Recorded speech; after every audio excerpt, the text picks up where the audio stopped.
परमात्मा को पाने तथा उसका वास्तविक लाभ प्राप्त करने के लिए पवित्र बाइबल में प्रमाण है कि प्रभु ने मनुष्य को अपना ही स्वरूप बनाया। 6 दिन में सृष्टि रचकर 7वें दिन विश्राम किया।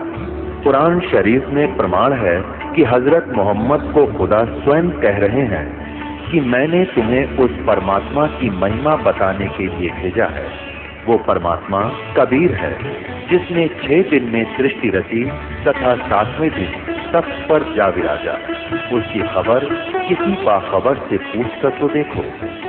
कृपया अवश्य सुनिए जगत गुरु तत्वदर्शी संत रामपाल जी महाराज के अमृत वचन।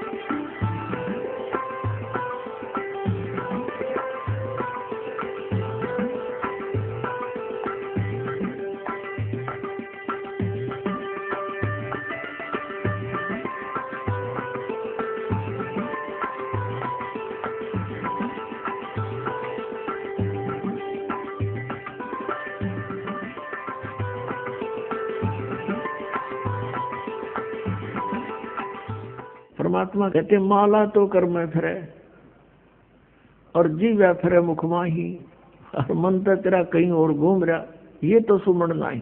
108 मंत्र आपको बताए जाते हैं। ज्यादा भी कर सकते हो, कोई बात नहीं, और किसी दिन कम भी रह जाए तो चिंतित नहीं होना चाहिए, क्योंकि परमात्मा को पता है काल ने यो एजेंट छोड़ रखा मन ताकि यो भक्ति ना करने दे तुमने। लेकिन कुछ दिनों के बाद आत्मा इस पे प्रभावित ऐवी हो जाएगी और बैठ के इस पे भजन कराया करेगी। फिर श्वास का मंत्र आ जाता है, ये मन भागता है, फिर थोड़ी देर पाछा फिर चेतन हो जाए, फिर करे। तो ऐसे करता रहे, ऐसे अभ्यास बनेगा इसका, ऐसे ही चलता है। और कुछ दिनों के बाद आपको रात्रि में भी, स्वप्न में भी आपका सिमरण शुरू हो जाया करेगा। सोते सोते सोते सोते श्वास उश्वास से। और एक श्वास उश्वास की इतनी कीमत है सतनाम की, 2 अक्षर की। और तीसरे का तो कहना है कि सार नाम तो वो तो एक कब जता हुआ घना काम करते हैं। तो इतने धनी बन जाओगे आप इस भक्ति से। ये भक्ति और फिर आशा, आशा यहाँ के नहीं रखे जरा, अंत में आपकी इच्छा किसी बेटे या बेटी में, कार या कोठी में, पोते या पोती में, किसी प्रकार दोता या दोती में, किसी भी सतीथी में। मान लीजिए आप मर्द होगे और उधर से आपकी बेटी विधवा होगी, तो आपके साथ काल नहीं और एक जाल कर बेटी वही विधवा होगी जो नाम तो दूर होगी। अगर बेटी भी नाम ले रही होगी तो नहीं हो सकती उकचुक, गारंटीड बात है। और ऐसा हो जाता है तो फिर आपके मन में काल पैदा करेगा प्रेरणा, बता क्या होगा बेटी का, क्या होगा बेटी का। वह बेटी महात्मा रह जाएगी, फिर वहीं की पशु बनकर वहीं फिर हल खींच रहा होगा। एक किसान था, परमात्मा की आत्मा था, कहते हैं जो जन मेरी शरण है। पुणात्मा आप समझोगे, क्योंकि बालक नहीं बुद्धिमान समाज है आज मानो। किसी का बालक बिगड़ जाए, बेटा या बेटी, उस माता पिता से पूछ कर देखो वो कितना दुखी रहता। सपने में भी उसको ये चिंता बनी रहती है कि किस प्रकार मेरा बच्चा फिर से लाइन पकड़ गया, उसके लिए कितना दुखी होता है। और हम उस परम पिता के बच्चे, उसी के बेटा बेटी हम, और वो हमारे, हम कितने बिगड़ के यहाँ आगे इस काल का फंस गए। अभी हमारी रेल बना रहा है सबकी, ब्रांड मैट्री कर रखी यहाँ पर, ले लिए इंडिया हमने इसके साथ आकर के। लेकिन वो कहते हैं ना माता पिता बुरे नहीं हो सकते, बेटा बेटी वैसे 100 गलती करते हैं। अब उसी विधान से वो हमारा पीछे फिर रहा है। परमात्मा कहते हैं कि जो जन मेरी शरण है, एक बार भी किसी युग में ये बूढ़ी आत्मा मालिक से टच होगी, कभी उसके भेजे हुए दास से कभी उपदेश ले लिया, तो फिर वो रह भी गया यहाँ पर, फिर भी मालिक उसके पीछे पीछे फिरता, कभी इसने सद्बुद्धि आ जा, किसी प्रकार फिर से ये लाइन पकड़ दे। तो ऐसा ही एक किसान था। अब उसके पास परमात्मा गए, उसे राम रमी करी, क्योंकि पिछला संस्कार जो होता है उसमें गुण होते हैं। उस किसान ने कहा, आओ महाराज, आओ बैठो, भोजन पाओ महाराज, दूध लाओ रे तेरे चाचा महाराज खातिर दूध लाओ। बहुत सेवा करी। अब परमात्मा ने कहा, भक्त कहा, चौधरी साहब कुछ भक्ति भी कराया करो। बोला जी भक्ति करा हम खूब है। क्या करते हो? शिव जी भगवान का जल चढ़ा जा और श्याम जी की पूजा करते हैं। 8 ने पूड़े तार लिया, 2 ने खीर बना ले, और कभी कभी गंगा स्नान भी करके आते हैं। परमात्मा लगे उन्हें समझान, काफी देर तक सत्संग किया, समझाया। अब पुण्यात्मा जी काफी प्रेरित हुआ, महाराज बात तो सच्ची कहो तुम, कहा फिर उपदेश ले लो भाई। अकना अभी नहीं, अभी तो बालक छोटे छोटे हैं, इनको कुछ इनकी विवाह कर दूं और ये काम संभालने जोगे हो जाए महाराज जी, फिर पक्का नाम ले लूंगा। परमात्मा चले गए, साधु रूप में थे। बालक भी विवाह कर दिया बच्चों का, वो सारा कारोबार भी संभाल रहे हैं और पोता पोती भी हो रहे हैं। तब परमात्मा गए, तक भाई भगत अब तो आजा मेरी शरण में। ने बोला, महाराज जी तू अच्छा पीछे पड़ा, मेरे छोटे छोटे पोता पोती हैं, बच्चे खेतों में काम करें, इन बालका ने कौन खिलावेगा? नहीं मारे बालक ठीक हो जाए, पोते पोती मारे बड़े हो जा थोड़े से, फिर आना। अब वो फिर गए परमात्मा। 5-7 वर्ष के बाद बूढ़े की टिकट कटी पाई, वो मर लिया। अब क्या देखा कि वही व्यक्ति अपने ही घर में बैल बनकर आ रहा है और पुत्र उसने हड़ में जोड़ रहे। वहां पहुंचे परमात्मा। अब वो बच्चे जाने थे महाराज को कि आओ महाराज जी, आगे कहा गया भाई। बोला भाई डटिए, 1-2 बात कर लो तेरे पिताजी पे। वो बच्चा बोला, जी पिताजी की तो मृत्यु हो रही। बोला भाई, वो परमात्मा बोले मुझे मालूम है। अब उस बैल के पास गया, कान में कुछ मंत्र से बोले। वो उसने तो मंत्र लागे थे, परमात्मा उसकी भाषा में बोल रहा था। तो बैल ने अंदर से बोल तो वो नहीं सके था, अंदर की भाषा भी जानते हैं मालिक। अब उसने कहा, बाबा परमात्मा ने कहा, ईब तो आजा मेरी शरण में, तेरा यू शरीर छुटवा दूंगा यहीं पर और तुझे मनुष्य जन्म दिवा दूंगा। तेनों कहा, महाराज जी तू जा अपना काम करे। अब मेरी जगह पर कोई और बैल आ गया, काम ठीक ना करेगा तो मेरे बड़का का टोटा नहीं हो जाएगा। अब परमात्मा चले गए, भाई ठीक है। कुछ दिनों के बाद क्या हो गया कि वो बैल और शरीर भी छूटना ही था, कभी ना कभी मृत्यु होगी। फिर वो बन गया सर्प। अब सांप बनकर इसको याद आती है कि कुछ पैसे दबा रखे हैं मैंने, धन पहले जमीन में छुपा दिया करते, चोरी के डरते हैं। चांदी के सिक्के, सोने के जेवरात, आभूषण जमीन में दाब दिया करते। बूढ़ा मर जा बतान पावे को नहीं, फिर वो सर्प बनकर आया करे, उड़े हमारा सर्प आवे है। वो सर्प थारा है कि में लग गया होगा पिछला संस्कारी को, दाब रहा होगा 500-200 रुपये की तकून में, उन्हें ढूंढता फिर। अब वो सर्प बनकर आ गया।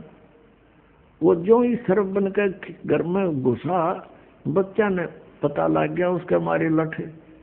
वो डंडे डंडे मारने लगे, इतना मोरी में निकल के, और बाहर उसका जंगल सा था उसमें खिसक गया और वहां पड़ा पड़ा कर रहा है सांप। अच्छे डंडे लाग रहे, उसकी सांकड़ी गई टूट। तो परमात्मा आए और वहां बैठ कर बोले, सुना भगती अब के सलाह तेरी? ने बोला, जी ले लो शरण में। ने बोला, वह शरण मत आया पर सांकड़ी तोड़वा का आया तो। अब परमात्मा कहते हैं, जहां आसाता बासा हुई और मन कर्म वचन सुमरियो सोई। 8वें अध्याय के प्रथम मंत्र में गीता ज्ञानदाता से अर्जुन ने पूछा, कि प्रभु आपने जो 7वें अध्याय के 29वें श्लोक में जिस तत्ब्रह्म के बारे में, अध्यात्म ज्ञान के बारे में, सभी कर्मों के बारे में जो बताया है कि उसके जानने के बाद प्राणी की ओर जरा और मरण से छूटने का ही प्रयत्न करता है। जरा माने बुढ़ापा और मरण माने मृत्यु। ये बुढ़ापा सबसे बड़ा कहर है इस प्राणी के ऊपर, मनुष्य के ऊपर।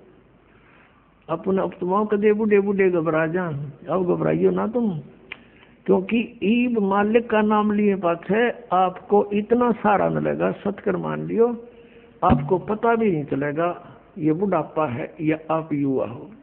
दिखने में बुढ़ापा होगा लेकिन कष्ट नहीं आने देगा दाता, और थोड़ा बहुत आता है तो तुरंत ठीक करेगा। कति ये गारंटीड बात समझ लेना। इस पूरी मर्यादा में आप रहोगे, ध्यान से भक्ति करोगे, और वृद्ध अवस्था में आदमी घनी भक्ति करेगा। उसने तो अपना दरिया दिखा है टाइम की भाई के बरा कब बात बन जा, और वो भक्ति खूब करता है। ये दास एक बार सत्संग कर रहा था मनोरपुर गांव में, और उनका जो पिताजी था वो था तो अच्छी आत्मा का, लेकिन वो ये ज्ञान नहीं था बेचा किसी को भी। तो वो सत्संग सुनता रहा रात्रि में, और हुक्का पीवा अपना बैठा बैठा, हमने माइक ला रखा था, और वो विरोध कर रहा था इस बात का, क्यों फंड कर रहे हो, पाठ कराओ हो। दूसरे दिन शाम ने वो बुढ़ा आ गया। वो लड़के के जोन से सत्संग हो रहा था, उसकी पत्नी थोड़ी पत्नी नुस कह रही थी, बाद में बता दी। मैंने न सोची ये बुढ़ा ही पता नहीं क्या कहेगा महाराज ने, ये बैठ गया आकर, उसकी आंखें में पानी आ गया। 60-65 साल का व्यक्ति था। नो बोला जी मैंने ये बात आज तक नहीं सुनी थी जो आप ज्ञान सुना रहे थे, और मैंने तो सारा जीवन खो दिया इस धंधा पीठ के, मेरा केरा होगा, मेरा क्या होगा। मैं बोला जी आप नाम ले लो और भक्ति करो, भगवान सबकी सुनता है। अब क्या भक्ति करूंगा, मेरा तो टाइम आ दिया।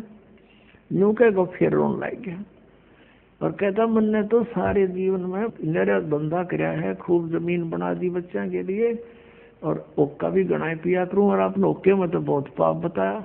माँ जी भगवान का बताया मैंने तो, इसमें बहुत बड़ा पाप है, शराब में, मांस में, ये तो बहुत तम्बाकू है, ये तो घोर अपराध है, चोरी ठगी जारी में। अब बोला मेरा क्या बनेगा, अब मेरा तो पेटा भरा ही को नहीं। आपने ज्ञान निशा दे दिया, ना ज्ञान था इतना तो चलो दुखी भी ना था, तो दुख भी घना होगा। तो मैंने उसको कहा कुछ नहीं बिगड़ा आपका, आप नाम ले लो। आखिर के नाम लूंगा मैं, मेरा तो टाइम आ लिया।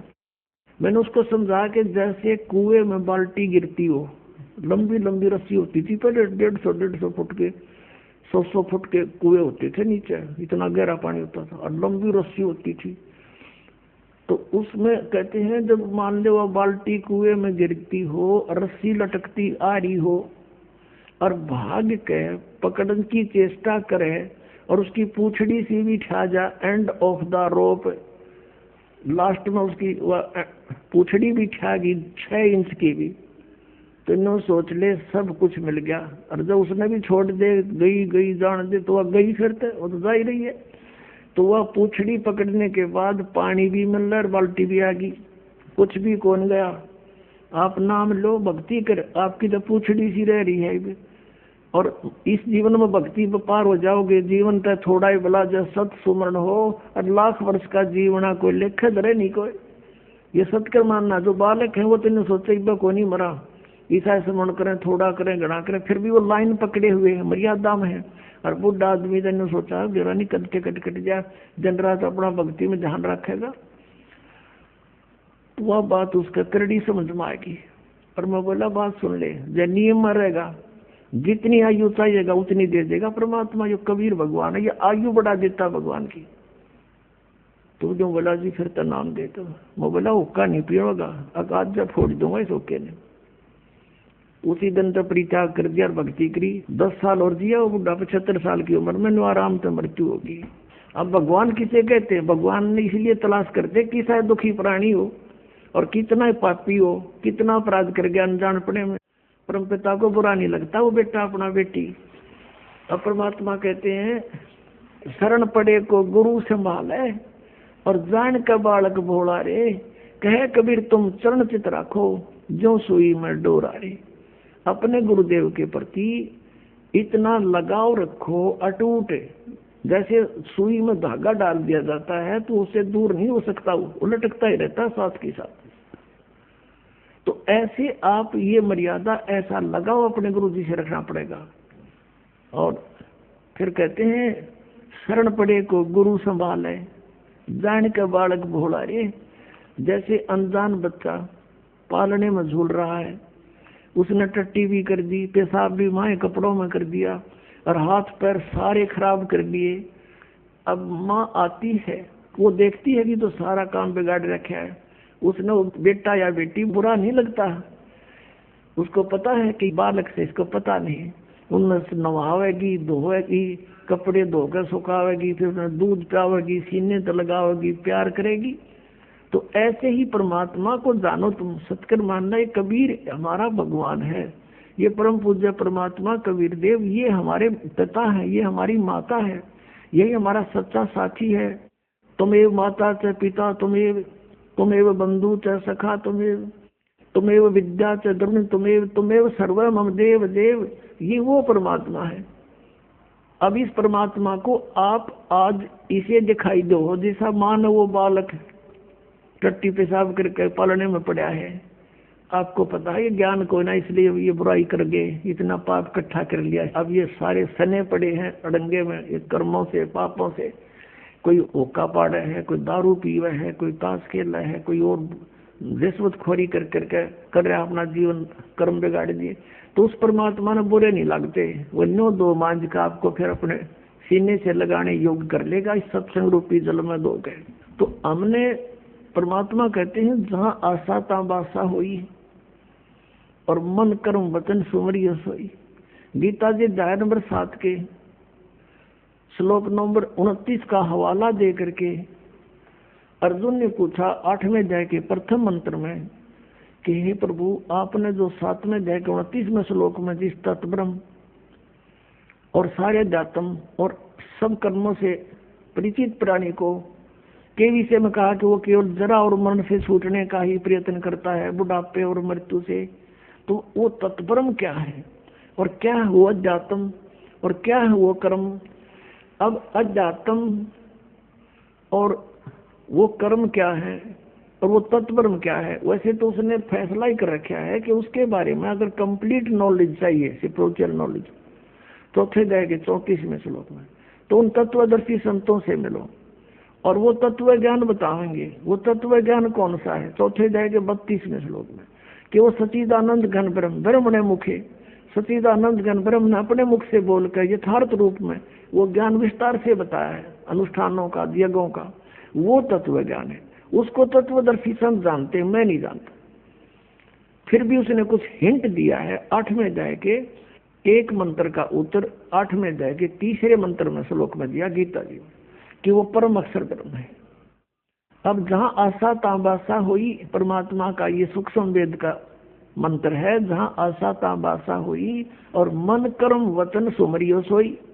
अब 8वें अध्याय के 5 और 7 में, 8वें अध्याय के 6ठे श्लोक में गीता ज्ञानदाता कहता है कि एक नियम है, अंत समय में जो जिस भी इष्ट में भावित रहता है, जिस भी इष्ट की भक्ति करता हुआ और उसी में आश्रित रहता है, तो वो उसी को प्राप्त होता है। जहां आशा तहां वासा हुई और मन कर्म वचन सुमरियो सोई, ये परमात्मा बता रहे। अब ये गीता ज्ञानदाता कहता है कि मेरा सिमरन करना तो 8वें अध्याय के 13वें श्लोक में बता दिया, मुझ ब्रह्म का एक अक्षर ओनली ओम है, नथिंग एल्स, ना युरा देरा जैसा मिला दे, ना एवे नमः, ना ओम नमः भागवते वसुदेव, ना ये ओम नमः शिवा, ये कोई मंत्र नहीं है, ये मोक्ष के नहीं है। शास्त्र विधि त्याग का मनमाना आचरण है। उससे गीता जी अध्याय नंबर 16 के श्लोक नंबर 23 में आप जान सकते हो कि शास्त्र विधि को त्याग कर जो मनमाने मंत्र जाप करता है, मनमाना आचरण करता है, साधनाएं करता है, उसकी ना तो गति हो, ना उसको सुख हो, ना ही उसका कोई कार्य सिद्ध हो, कोई सिद्धि प्राप्त नहीं हो, तो यूजलेस। तो यहाँ 8वें अध्याय के 5 और 7 में गीता ज्ञानदाता कहता है मेरी भक्ति कर, मुझे प्राप्त होगा। लेकिन यहाँ शांति नहीं हो सकती, युद्ध करना पड़ेगा। और 18वें अध्याय के 62वें श्लोक में बता दिया कि यदि तुझे शांति चाहिए तो सर्वभाव से उस परमेश्वर की शरण में जा। किसकी? जो परम अक्षर ब्रह्म, अभी 8वें अध्याय के 3 श्लोक में बताया। उसकी कृपा से तू परम शांति को और सनातन परम धाम को प्राप्त होगा। और उसका मंत्र क्या, वो तत्वदर्शी संत बताओगे। इसने हिंट दिया थोड़ा सा 17वें अध्याय के 23वें श्लोक में कि ओम तत्सत इति निर्देश ब्रह्मण त्रिवेद समर्थ है। ब्रह्मण माने सच्चिदानंद घन ब्रह्म का। ओम तत्सत ये 3 प्रकार का मंत्र है। इसका निर्देश है। निर्देश में कोई और अग्रम अग्रम खत्म हो जाती है, फाइनल डायरेक्शन है, नथिंग एल्स। तो पुण्यात्मा 8वें अध्याय के 8, 9, 10 श्लोक में कहा है कि यदि तूने उस परमात्मा के पास जाना है तो उसी तरह मन कर्म वचन से उसकी भक्ति कर।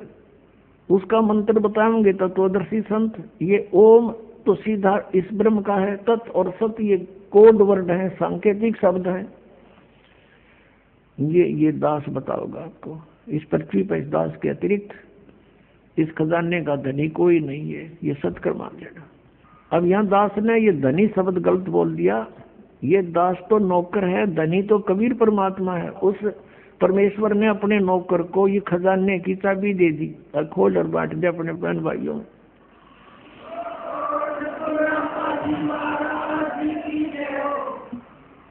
अब इसको प्राप्त करो और भक्ति। अब जैसे वहां कैसे जाया जाएगा, आशा भी वहां की हो कि नहीं, ये मन मान लो। अब जैसे कई भ्रम में पड़े रहते हैं कि भाई क्या पता वहां पर कुछ है भी कि नहीं, किसी ने बताया नहीं। तो पुण्यात्माओं, अब ये दास आपको बताने लग रहा, एक बनी 100 बतावे। और आंखों देखा जिन महापुरुषों ने उस स्थान को देखा है, वापस आकर बताया है, उनकी प्रमाण देने लग रहा। तो ये विश्वास हो जाना चाहिए। और फिर जब ये पक्का विश्वास हो जाएगा कि वहां हम सुखी होंगे, और जैसे ये राधा स्वामी और जितने भी वो पंथ से सब ये कहे हैं, वहां सतलोक में परमात्मा नहीं है। परमात्मा तो है पर उसका आकार कुछ नहीं, प्रकाश ही प्रकाश है, प्रकाश ही प्रकाश। ऐसा प्रकाश जब वहां भगवान है दी से, यहाँ पर आमी से, वहां पर अनाथ हुआ, अनाथ यहाँ पर, फिर वहां क्या करेंगे? कहते हैं वहां अमर पद में जाकर आत्मा अमर आनंद लेती है और जल में मिलकर जल का रूप हो जाती है। फिर टट्टू आनंद लिया जब डूब कर मृगी जाते ही, वह आनंद क्या लेंगे? वो कहाँ लेंगे, कैसे लेंगे आनंद वो? अब ऐसा आनंद है जैसे यहाँ कोई आदमी दुखी हो जाओ, कोई कोर्ड से, कष्ट से, तो घर वाले भी नो क्या करेंगे, भगवान यू मर जाए तो सुखी हो जा। और मेरे पास हो गया सुखी, घर गधा बन गया, पता क्या सुख होया उसने। तो ऐसी थ्योरी इन पंथों वाले की है जो भगवान को निराकार प्रकाश प्रकाश बता रहे हैं और उसमें डूब के मरने की सलाह दे रहे हैं। तो क्या रुचि बनेगी वहां जाने की? बन सके किसी की? वो बनावटी बातें हैं ये। वो झुंड के झुंड इकट्ठे हो रहे हैं क्योंकि आत्मा भगवान बना रह नहीं सकती। वो इसलिए सोच रही है शायद ये कह रहे सच ये बात होंगी, पर वहां जान की नीत किसी की कोई ना, और साधन नहीं वहां पर जाने के। तो ये साधन है, ये मंत्र है, ये सब प्रमाणित है, सब सदग्रंथों में लिखे हुए हैं, शास्त्र अनुकूल साधना है। और जिन महापुरुषों ने भगवान की भक्ति की उन्होंने भी यही मंत्र जाप किए। तो आपको भक्ति भक्ति करना शेष रह गया, ये अग्रम अग्रम खत्म होगी, शंका खत्म होगी आपकी। और जब तक शंका समाप्त नहीं होती हम भक्ति कर ही नहीं सकते। तो इस प्रकार वहां की कति पक्की आस्था ला लो, यहाँ तो मृत्यु होगी, दोबारा जन्म हो गया तो वह बिरनमटी फिर शुरू, विवाह हो गया, रोटी रोटी की चिंता ना बनी तक, कोई बालक मर गया, कोई बच गया, और फिर बुढ़ापा, फिर मृत्यु, फिर पशु पक्षियों की योनियों में धक्के खाने पड़ेंगे। तो इस तरह सारा प्लस माइनस करके और फाइनल फैसला कर ले प्राणी, ये भगवान यहाँ जन्म ना दियो, चाहे हमने तो राष्ट्रपति बनाता हुआ हमने इसकी जरूरत है। इंद्र दाराज काग दादिष्टा ना भोगा इंद्राणी नु, ऐसी आस्था बन जाए। इंद्र का राज भी काग का भी के, यहाँ किसी भी पद पोस्ट की इच्छा मत करना, ठीक है, कोई सर्विस कर रहा है वो तो अलग बात है, प्रमोशन हुआ तो हुआ, नहीं तो इस बात की आशा नहीं करे कि मैं बहुत बड़ा अधिकारी बनूं जब व्यापार पड़े। जहां रखे भगवान उसी तरह रहे, और अलग से किसी भी पद की ट्राई नहीं करे, किसी सरपंच की, मेंबर की, एमएलए, एमपी, चेयरमैन की, मुख्यमंत्री, मंत्री, प्रधानमंत्री की। ये आपका सबसे बड़ा शत्रु हो जाएगा। इधर झांके भी नहीं, अपना पीछा छुटवाने की सोचा पुण्यात्मा। इंद्र दा राज का गदा बेस्टा, हम तो यहाँ एक छोटे मोटे क्षेत्र में कोई मंत्री, प्रधानमंत्री बन के सोचा पता नहीं के बन गए, और अपने ही पुण्य नाश करने। परमात्मा के स्वर्ग को जो सबसे उत्तम मानते थे, स्वर्ग को, उस स्वर्ग का राजा, वो राज की पदवी भी हमारे लिए तो उस सतलोक के सुख की तुलना में काग की बीट है, काग की टट्टी समझो। तो वो कैसा होगा वो लोक, ये समझ लो जैसे हलवे की तुलना में तमाकू कूट रखा हो। अब तमाकू कोई खा सके, कोई गणा निकम्मा खागा तमाकू ने, और हलवा किसी अंदर दे जी सा जा, बुढ़ा भी खा जा बिना दांता और वो टेस्ट लगे। तो कहने का भाव ये है कि वो स्थान और यहाँ के सुख, इतनी तुलना समझ लेना। अब परमात्मा आए थे 600 वर्ष पहले, कबीर भगवान सतलोक से चलकर सह शरीर आए थे। पुणात्माओं, आज फागुन सुदी द्वादशी, ये वो शुभ दिन है जिस दिन परमात्मा अपने लीला अनुसार, अपने गुणों के आधार से जो लीला करता है, वही लीला करते हुए सतलोक से चलकर आए थे। सतलोक से चलकर आए थे एक साधु रूप बना के। परमात्मा पूरे विश्व की, पूरे ब्रह्मांडों की 3 प्रकार के शरीर धारण करके सबकी देखभाल करता है, सबको संभालता है, केयर टेक करता है। एक रूप में तो वो स्थिर रहते हैं वहां सतलोक के अंदर,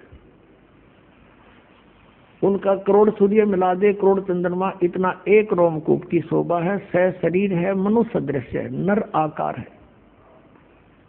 और दूसरे में प्रत्येक युग में एक लीला करते हैं, बालक रूप धारण करके आते हैं और कमल के फूल पर जल में विराजमान होते हैं, इसलिए उनको नारायण भी कहते हैं। नारायण वही है असली में। नार माने जल, आयन माने विश्राम करने वाला, जल के ऊपर आके अवतरित होने वाले को नारायण कहते हैं।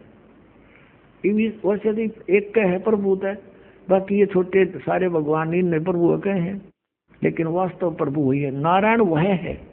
ये प्रत्येक युग में ऐसी लीला करता है। और पूर्व निर्धारित संस्कारी जो हंस होते हैं वो उन्हीं को मिलता है, उठा ले जाते हैं, लीला होती है।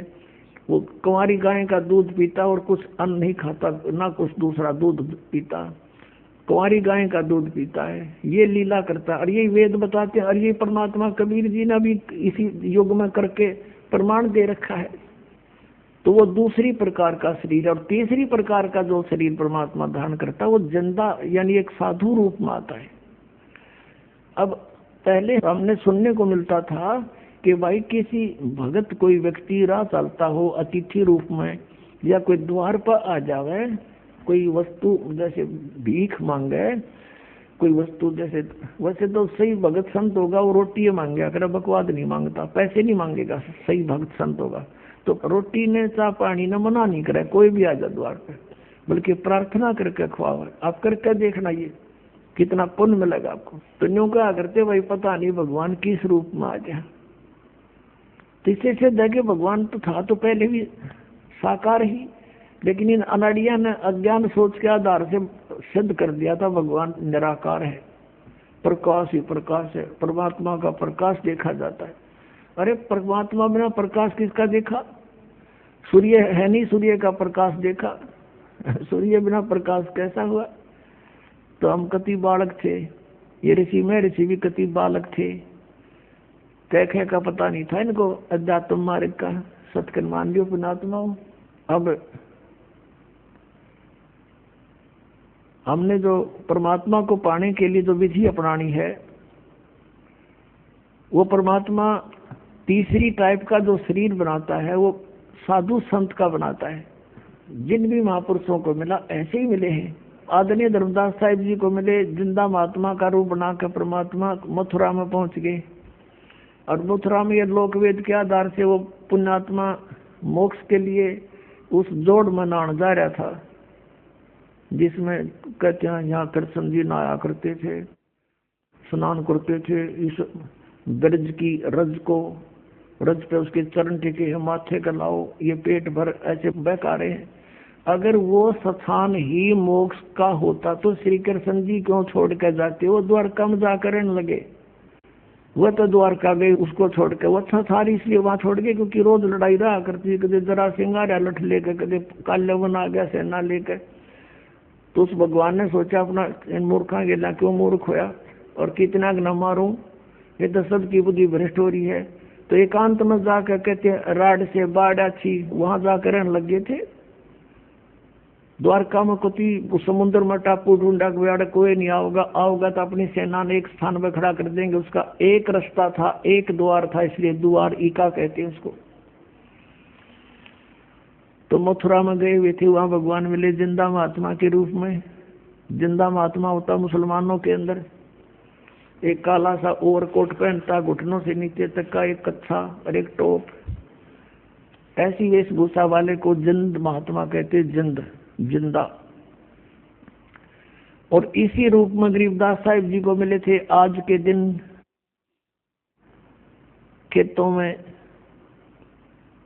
गौ चरा रहे थे गरीबदास साहिब जी। 10 वर्ष के बालक थे, साथ में और भी कई बूढ़े, कई बुजुर्ग थे, कई अच्छी आयु के थे, कुछ जवान थे।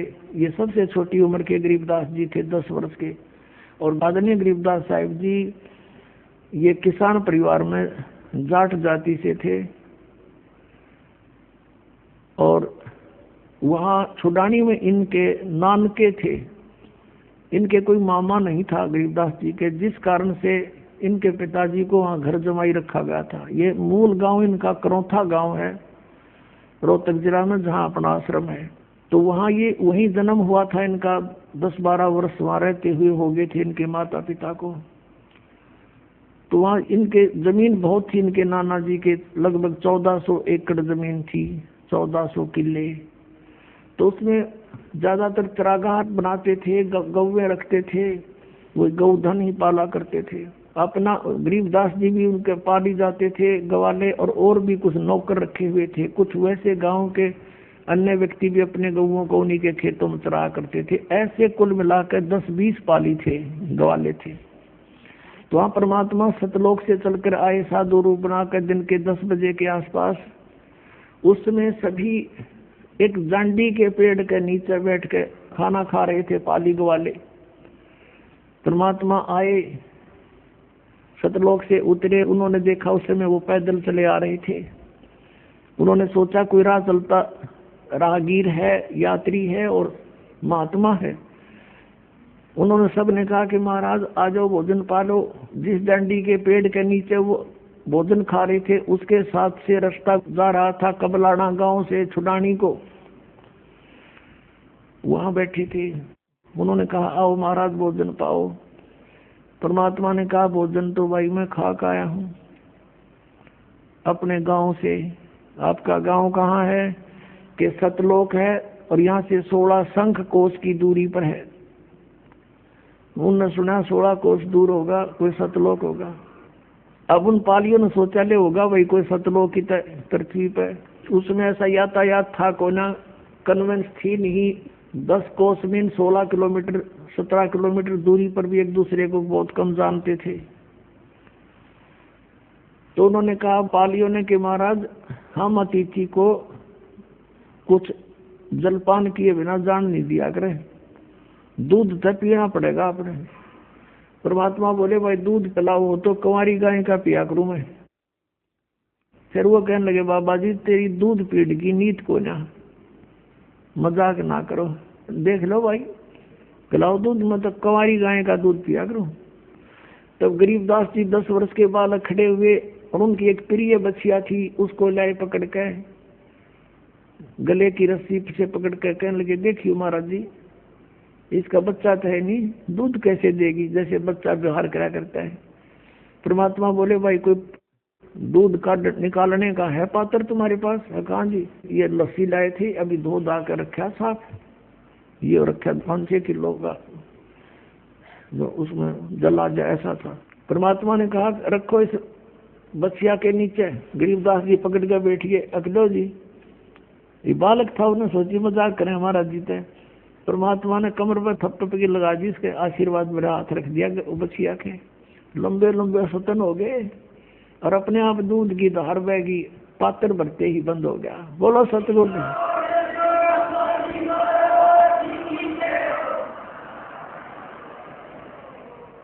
अब गरीबदास जी ने परमात्मा को दिया, कबीर परमेश्वर जी को, सतपुरुष को। कुछ परमात्मा ने पिया, फिर कहा ले भाई पा लियो, आ जाओ तुम भी पी लो। ये सतलोक से आया हुआ है, यहाँ का नहीं है। अब वो पाली बोले अब ना पियो, ये जादू तंत्र का दूध है, और तेरी के बेरा कौन सी जाति का है? तो उसने छुआ छात बहुत ज्यादा थी।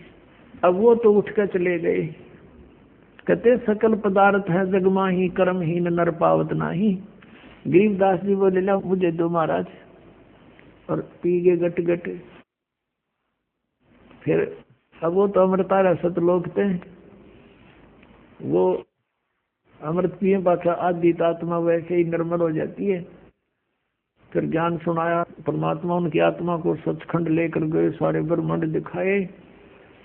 और उसके बाद उधर से कुछ देर के बाद पालियों ने देखा रहे वो बालक कहाँ है, बाबा जी कित गया? वो कहते हैं बाबा जी तो गया दिखे, और वो लड़का वो बैठा, लड़की का लड़का। आवाज लगाओ उसको, बुला लो, यहाँ पर अपनी सेवा करेगा, गऊओं को घेरेगा। आवाज लगाई, नहीं उठे। एक जने ने जाकर निकट से कहा अरे भगत ए गरीबू आजा, और बिल्कुल साथ जाकर उसको पकड़ के बोला अरे भगत जी खड़ा हो, समाधि लाए बैठा। अब वो लुट गया, क्योंकि आत्मा उसमें थी नहीं। सबने चिंता होगी, सारे भाग कर आए, क्या हो गया क्या हो गया? अरे लड़की का लड़का मर गया, इकलौता पुत्र, अब वह लड़की मरेगी, हाहाकार मच गया। गांव में भागे आए दो पाली, नगर में सन्नाटा छा गया, भागे गए। माता पिता बेहोश हो गए ये सुनते ही, पुत्र की मृत्यु सुनते ही। और वो गांव के लोगों का उधर चल पड़े, निकल गए वहां से, लाए उठा करके।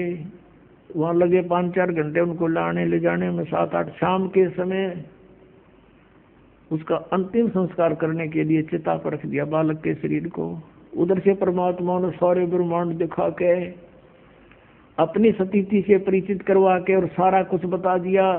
जैसे जब परमात्मा दूसरे रूप में, जिंदा के रूप में साथ गए गरीबदास जी के, और ऊपर अपने ही दूसरे रूप में जो 3 सतीथि में परमात्मा क्रिया करते हैं, 3 शरीर सतीथि से, तो वहाँ सतीर सतीथि में जहाँ वो रहते हैं, उस एक बहुत बड़ा गुम्बद बना हुआ है, बहुत बड़ा, इस पूरी पृथ्वी से भी के जितना, और उसके सेंटर में मालिक विराजमान है। पृथ्वी तो ऐसे गोल है, वो ऐसे प्लेन है, ये ऐसा समझ लो। अब वहां बैठे भगवान नीचे से गए थे जिंदा के रूप में, तो परमेश्वर ने अपने ही दूसरे रूप पर चंवर करना शुरू किया। गरीबदास जी ने सोचा ये बाबा जी तो यहाँ का कोई इनका नौकर है, सेवक है, और ये बैठा भगवान तय कितना सुथरा, सारी तेजों में शरीर हो, बहुत अच्छा। इतने में क्या हुआ, वो तेजों में शरीर जिसके एक रोमकूप में करोड़ सूर्य करोड़ चंद्रमा मिला दे, वो रोशनी भी फीकी रहे, वो खड़ा हुआ, और उसके स्थान पर वो नीचे से गया हुआ जिंदा वाला शरीर रूप वहां बैठा, और वो चंवर करे, वो तेजों में शरीर खड़ा होकर के। अब गरीबदास जी देखा भी बाबा जी भी आंडी है गति, इसको ऊपर भगवान भी इसकी सेवा करे, ये कैसे भाई? बालक था, इतने संकल्प विकल्प हो रहे थे, इतने में वो तेजों में शरीर उसमें समा गए, जिंदा वाले महात्मा के शरीर। चंवर अपने आप ऊपर सेवा कर रहा है, ऑटोमेटिक, बगैर किसी सपोर्ट के। तब परमात्मा ने कहा कि बेटा मैं असंग ब्रह्मांड का स्वामी हूं, मैं कुल का मालिक हूं, मेरा नाम कबीर है, और मैं काशी में 120 वर्ष रहा और अपना ज्ञान प्रचार किया, लेकिन मेरे ही बच्चों को काल ने अपने पाड़े में खड़ा कर रखा है। किसी को तो ब्राह्मण बना दिया, किसी को मुल्ला का जी बना दिया है, और किसी को ऋषि मंडलेश्वर झूठे पद दे के ये मेरे दुश्मन बना दिए बेटा, मेरे ही बच्चों को। और फिर गरीबदास जी ने कहा महाराज जी मैंने यही रख लो, क्योंकि मालिक ने बताया कोट जन्म तन भ्रमत हो गए, कुछ नहीं हाथ लगा रही, सारी सृष्टि रचना सुनाई, और तुम यहाँ रहा करते। देखो गरीबदास ये सारे मकान खाली पड़े, वो जितने वहां धक्के खाते अंडे एक एक झोपड़ी में गुजारा कर रहे हैं, और यहाँ इनके ये सब मकान खाली पड़े हैं। तब गरीबदास जी ने कहा परमात्मा मुझे यही रख लो, मुझे ना भेजो, यह तो बड़ा आनंद है, बड़े ठाठ हैं सारे। तो परमात्मा ने कहा तूने जाना पड़ेगा, क्योंकि तुम यहाँ से जब आप गए थे सब भक्ति से परिपूर्ण थे, आप फुल चार्ज थे। अब तुम सारे बैटरी डाउन हो रही है, अब ये भक्ति का सतनाम मंत्र दूंगा मैं, और इससे तुम फिर दोबारा भक्ति करो और शीघ्र चार्ज हो जाओगे मिनटों में। यदि इतना गजब का मंत्र है, आज तक किसी को मिला है को नहीं। और अगर मान ले कोई नकली किसी से लेकर जाप बिकना तो ये काम नहीं करे, क्योंकि अधिकारी बिना इसका काम हो ही नहीं सकता, ये अध्यात्मिक मार्ग है। तो अब तुम जाओ और अपने भाई बहनों को समझाओ जाके, तेरा परम कर्तव्य बनता है भाई बच्चा कि सबके अंधेरा हटा दे, सबको समझा दे। और उनको फिर गरीबदास जी ने कहा भगवान वहां तो बहुत गुंडा लोग ही तो डर लगने लग गया हमें, उस गंदे लोग थे। अब वहां जाने के बाद अपने माता पिता भाई बहन आने वाले पुत्र पुत्रियां उन सब का ज्ञान होता है कि ये कैसे हमारे साथ जुड़े हैं। कभी कोई कुछ था, कभी मैंने उसका ऐसा लिया था, उसका देने आ रहा है, वो सारा ज्ञान हो जाता। तब यहाँ रुचि ना बनती आत्मा की। बहुत कुछ कहा गरीबदास ने कि भगवान वहां तो कभी सारा झूठा जुगाड़ है, रख लो मेरे दाता। परमात्मा ने कहा बेटा ऐसे नहीं रखा जा सकता, आप जाओ स्वयं भी भक्ति करो। ये भगवान वहाँ भक्ति काल हमें कर नहीं देगा, ये तो बैठा देख कसाई वहां से दिखे नहीं आ रहा। 1 लाख मानुष शरीरधारी प्राणियों को नित खाता है, और यहाँ पर सबकी रेल बना रखी है, 1 मिनट की फुर्सत नहीं, एक पेट के लिए सारा दिन धक्के खा के करोड़ों पाप करके इंसान शाम को विश्राम करता है। तो परमात्मा ने कहा बेटा यू ऐसा मंत्र दे दिया, जब ही सतनाम हृदय धरो भयो पाप को नाश, जैसे चिंगारी अग्नि की बेटा पड़े पुराने घास, तो ढेर सारा घास हो। अब कितने पाप हो लिए तुम्हारे अनजानपने में, आगे ना करियो, जो जानबूझ के गलती करे वो तो फिर पिटाई करे।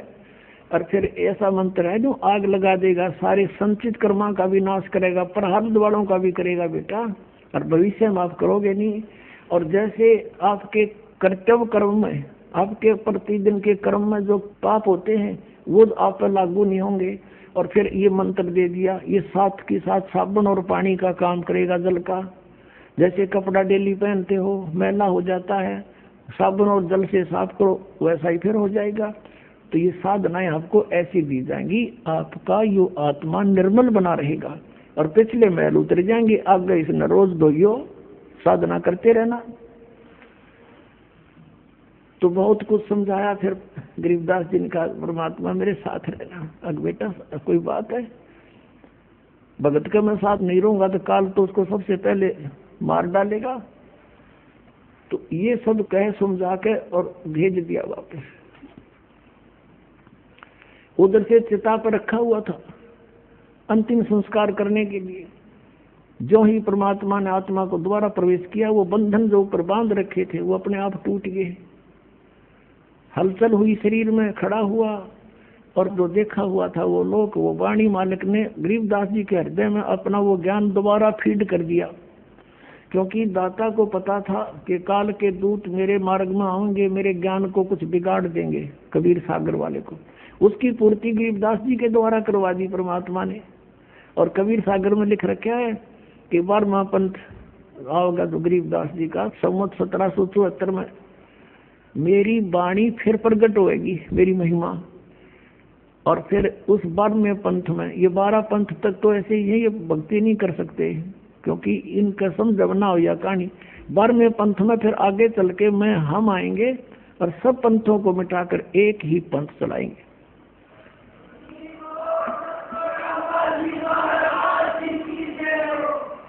तो उसी आधार से गरीबदास साहिब जी के अंदर उन्होंने अपना यथार्थ ज्ञान दोबारा फीड किया।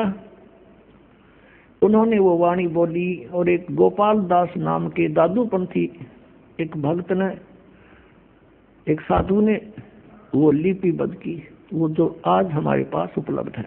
अपने आत्माओं परमात्मा आए थे 600 वर्ष पहले। उन्होंने जो लीलाएं की थी वो गरीबदास साहिब जी ने पुनः वैसे ही चित्रण की जैसे तुलसीदास जी हुए हैं, जो भगवान विष्णु के उपासक थे। उन्होंने श्री रामचंद्र जी की जीवनी रामायण जो कहलाती है, वो लाखों वर्ष पहले जो भी घटना घटी थी, अब कलयुग के अंदर अपनी दिव्य दृष्टि से देखकर अपनी लैंग्वेज में, अपनी भाषा में, चौपाइयों में, संत भाषा में दोबारा ज्यों की त्यों लिपिबद्ध कर दी। वह सही है, उसी को आज मान्य, वही मान्य है पूरे हिंदू समाज को, वही पढ़ रहे हैं। ऐसे ही आदरणीय गरीबदास साहिब जी को भी परमात्मा ने या दिव्य दृष्टि दी थी। अब इस दिव्य दृष्टि की भी रेंज होती है, जैसे सूक्ष्मदर्शी होती है, दूरबीन होती है, उसकी भी अक्षमता होती है, रेंज होती है। कोई तो देखे 1 किलोमीटर तक और एक देख ले आसमान में करोड़ों किलोमीटर तक का हिसाब किताब सारा जुगाड़ लिया है। ऐसे गरीबदास साहिब जी की जो दिव्य दृष्टि थी वह इन सब से स्ट्रॉन्ग थी। तो गरीबदास साहिब ने वैसे ही कबीर परमेश्वर की महिमा अपने कर कमलों द्वारा अपने मुखारविंद से उच्चारण की और गोपाल दास ने लिपिबद्ध की। और परमात्मा ने हमें क्या बताया? अगम निगम को खोज ले बुद्धि विवेक विचारे, उदय अष्ट का राज मिले तो बिन नाम बेगारे। अब यहाँ से मन हटाने के लिए ज्ञान आधार बनाना पड़ेगा आपने।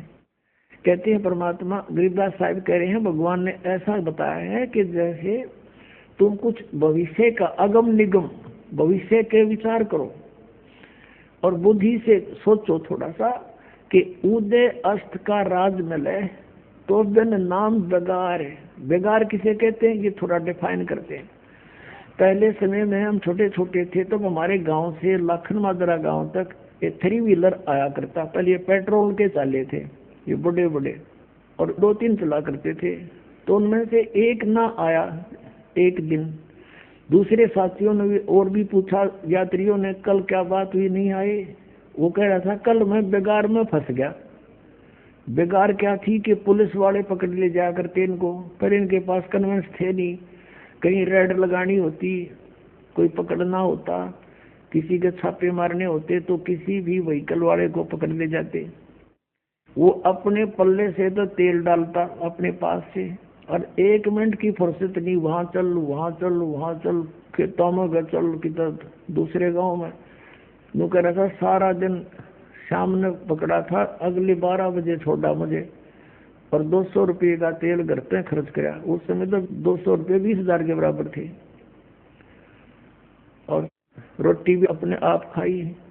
ये उसको बेगार कहा करते हुए, बेगार का मतलब है कि अपना तो जेब तक खर्च हुए और 1 मिनट की फुर्सत नहीं, मारो मार रहे। तो कहते हैं अगम निगम को खोज ले बुद्धि विवेक विचार, उदय अष्ट का राज मिले तो बिन नाम बेगारे। ये मंत्री, प्रधानमंत्री, एमएलए, ये चेयरमैन देख लो उनकी स्थिति। ये पिछले पुण्य कर्मी प्राणी हैं, पिछले संस्कार जन्म जन्मांतर के, और आज ये अपने पुण्यों को बर्बाद कर रहे, खर्च कर रहे हैं अपने जेब पे, और 1 मिनट की फुर्सत नहीं। चलियो जी वहाँ काम है, बड़ा यूं रह गया जी, सारा दिन सौदा झूठ बोल रहे हैं, क्यों सबके काम ये कर नहीं सकते, इसे खुदा छोड़ेंगे। और परमात्मा सबके कर दे, सबके और कई कई कर दे, लाखों काम कर दे, हम क्यों ना भगवान की आड़ पकड़े। तो कहते हैं अगम निगम को खोज ले और बुद्धि विवेक विचार, उदय अष्ट का यानी पूरी पृथ्वी का भी राज्य मिले तो बिना नाम बेगार। अगर भक्ति नहीं है तो बेगार कर रहे हो, अपना जीवन व्यर्थ नष्ट कर रहे हो, अपना पुण्य खत्म कर रहे हो। अब 600 वर्ष पहले परमात्मा आए थे इसी उद्देश्य से, जैसा वो आया करते हैं, जैसी लीला किया करते हैं। उस समय हिंदू और मुसलमानों को दोनों को समझाया करते थे। काजियों को और मुल्लाओं को कहते थे कि तुम यथार्थता से परिचित नहीं हो, आप जी अपनी कुरान से भी परिचित नहीं हो। और हिंदुओं के गुरु ऋषि महर्षि मंडलेश्वर ब्राह्मणों को कहा करते थे कि तुम लोक वेद सुना रहे हो, तुम भ्रमित कर रहे हो, शास्त्र साधना करवा रहे हो, इनका जीवन नाश कर रहे हो, तुम इनको भूत को जुआ कर भूत बनवा रहे हो, तुम अपने ग्रंथों से भी आप परिचित नहीं हो।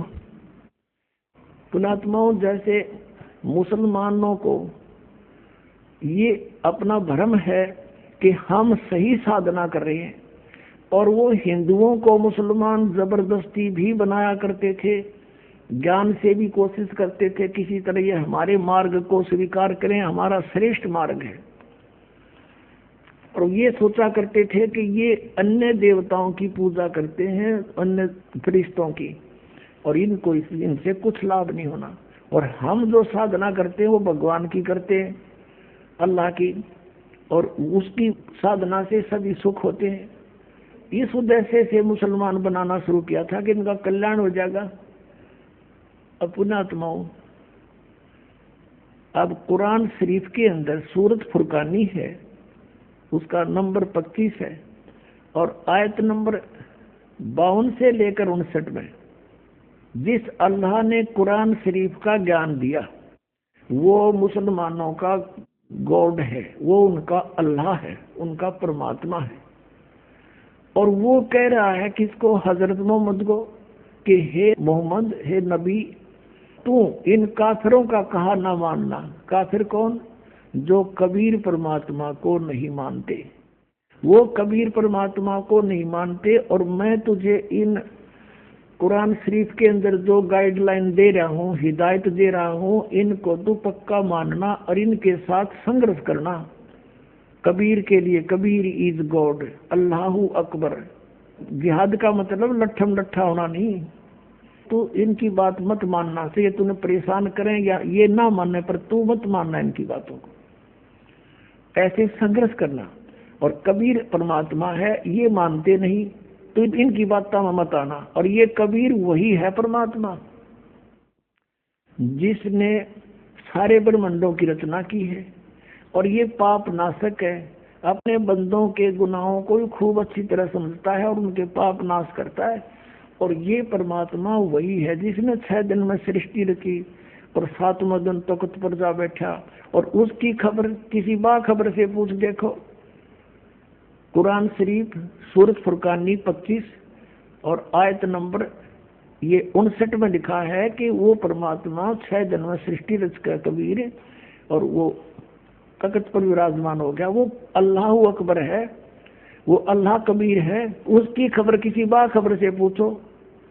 जैसे श्रीमद् भगवद गीता अध्याय नंबर 4 के श्लोक 34 में कहा है, गीता ज्ञानदाता भी वही है, कुरान शरीफ का ज्ञानदाता भी वही है। वो अर्जुन को कह रहा है कि अर्जुन, तू उस तत्व ज्ञान को जो भगवान ने स्वयं आकर ज्ञान दिया है, वो तत्व ज्ञान है, उसको किसी तत्वदर्शी संतों के पास जाकर समझ, मैं नहीं जानता। और यही कुरान शरीफ बोलने वाला मुसलमानों वाला अल्लाह कह रहा है कि उस कबीर नामक अल्लाह की, उस अल्लाह अकबर की खबर किसी बाखबर से पूछ देखो। तो इसका मतलब है कुरान शरीफ का ज्ञान देने वाला अल्लाह भी उससे बेखबर है, उसका खबर नहीं है उसको। तो वो कंप्लीट नॉलेज कैसे होगा? जो मुसलमान ये सोचा करते हैं हमारा सुप्रीम साधना है, तो अब है ये सबकी सुप्रीम साधना जो दास आपको बता रहा है, और इसके करने से सबका मोक्ष होगा। उस समय इन बातों का दुख माना किसने? उन नकली गुरुओं, काजी और मुल्लाओं ने और ब्राह्मणों ने। परमात्मा उनको समझाया करते थे, सभी को अलग अलग से बताते थे, समझाते थे। क्या कहा करते थे कि नबी मोहम्मद नमस्कार है, राम रसूल कहाया, 1,80,000 को सौगंध जिन नहीं कर्ज चलाया। कबीर परमात्मा कहा करते थे कि तुम जिन महापुरुषों का नाम लेकर मांस खाते हो, गायें काटते हो, हत्याएं करते हो, मुर्गा काटते हो, बकरा काटते हो, भगवान ने कितना अच्छा आपको आहार दे रखा, काजू किस्मत सेब संतरे, और नहीं तो ये बाजरा ज्वार गेहूं चने चावल कुछ भी खाओ, ये अड़ंगा क्यों खाते हो? तुम्हारे नबी ने, हजरत मोहम्मद ने कभी किसी की हिंसा नहीं की। कहते हैं वो तो आदरणीय महापुरुष थे, नबी मोहम्मद नमस्कार है राम रसूल कहाया, और 1,80,000 को सौगत जिन नहीं कर चलाया। हजरत मोहम्मद जी के 1,80,000 अनुयायी हुए थे जो कति पाक साफ थे, वो ब्याज तक भी नहीं लेते थे, जिहाद संघर्ष नहीं करते थे, किसी का कत्ल करना भी महापाप मानते थे। वो तो ऐसे महापुरुष थे। कहते हैं अर्श कुर्श पर अल्लाह तकत है, अर्श कुर्श पर आसमान के ऊपर अंतिम छोर पे अर्श कुर्श पर अल्लाह तकत है, भगवान का सिंहासन है, और खालिक बिन नहीं खाली, और वो पैगंबर पाक पुरुष थे साहिब के अब्दाली। जिन महापुरुषों की तुम आड़ लेकर दुनिया को भ्रमित कर रहे हो, मांस खिला रहे हो, पाप के भागी बना रहे हो, उन्होंने कभी मांस छुआ नहीं। कहते हैं हम मोहम्मद को वहां ले गए हो, कबीर साहब मिले थे उस प्यारी आत्मा हजरत मोहम्मद को, और उनको यहाँ एक मिनी सतलोक है परमात्मा का अलग से, जैसे राजदूत भवन होता है, तो वहां लेकर गए थे। तो वहां इसलिए रखते हैं जैसे जो आत्मा है यहाँ से ले गए वहां रख ली, अरे भी ये आ गया भक्ति युग, अब उसको जन्म दे देते हैं परमात्मा। अब ये छोटे छोटे बच्चे आने लग रहे, बहुत पुण्यकर्मी प्राणी जिनका आंखें आड़ा खुला आकर के, ये हमसे हो परमात्मा ने स्टॉक रखा यहाँ पर इस युग के लिए, इस समय के लिए। तो वहां ये कहते इच्छा रूपी वहां नहीं रहे हो, उल्ट मोहम्मद महल पठाया, इस शरीर में वापस भेज दिया, और गुज बीर एक कलमा लाया। कहते हैं उसने रोजा बंग नमाज दे रे, बिस्मल की नहीं बात कही रे। बताओ, उन्होंने वो ऊपर से जो आदेश लेकर आया था हजरत मोहम्मद, उसमें बिस्मल यानी गाय को काटना, मुर्गे को काटना, बकरे को काटना, इसको बिस्मल बोलते हैं। ये कहते हैं रोजा बंग और नमाज बताई थी उसने। रोजा माने व्रत, बंग जैसे ऊंचे शोर माज करना है भगवान हमारी अर्ज सुनना, इसको बंग बोलते हैं। और 5 वक्त की नमाज। कहते सिर्फ इतना आदेश था हजरत मोहम्मद का, ये मांस खाने का नहीं था। ये तो बाद में किसी फरिश्ते ने किसी में प्रवेश करके ये बकवास गढ़ रखी है, उसने कभी नहीं कहा। जैसे हिंदू धर्म में कहीं देखिए किसी में भूत प्रवेश होकर नौका में बहरो बोलू हूँ, बकरा बनाओ, दारू पिलाओ, और उसने शराब पिलावे और बकरा काटे, तो पाप शुरू करवा दिया। उस नालायक आत्मा जो भ्रमित है भूत, उसने नाश करवा दिया। ऐसे ही वहां अगर कहीं मांस खाने का प्रावधान है तो उन महापुरुषों का नहीं है, ये किसी का। तो कहते हैं रोजा बंग नमाज दई रे, बिस्मल की नहीं बात कही रे, अरस कुरस पर अल्लाह तकत है, खालिक बिन नहीं खाली, वह पैगंबर पाक पुरुष थे साहिब के अब्दाली। वो पवित्र आत्माएं परमात्मा की कृपा पात्र थे, वो परमात्मा के रसूल यानी पैगंबर बनकर आए थे। और उन्होंने ऐसा जुल्म करने को नहीं कहा जो तुम आज मन गढ़ंत कर रहे हो। ऐसे ही हिंदुओं को कहा करते थे कि तुम अपनी गीता से परिचित नहीं हो। गीता में तुम कहते हो श्री कृष्ण जी ने ऐसा बोला, श्री कृष्ण जी तो कहता मेरे तो जन्म और मृत्यु होते हैं, मैं तो नासवान हूं अगर तुम ये मानते हो श्री कृष्ण ने गीता बोली। और वो कहते हैं 18वें अध्याय के 62वें श्लोक में कि अर्जुन तू सर्वभाव से उस परमेश्वर की शरण में जा, उसकी कृपा से परम शांति को सनातन परम धाम को प्राप्त होगा। तो परमात्मा ने कहा तुम मिसगाइड कर रहे हो, तुम्हारे वेदों और गीता में ये हरे कृष्ण राधे श्याम राधे राधे श्याम राधे ये मंत्र नहीं है, ये शास्त्र गीता का मनमाना आचरण है।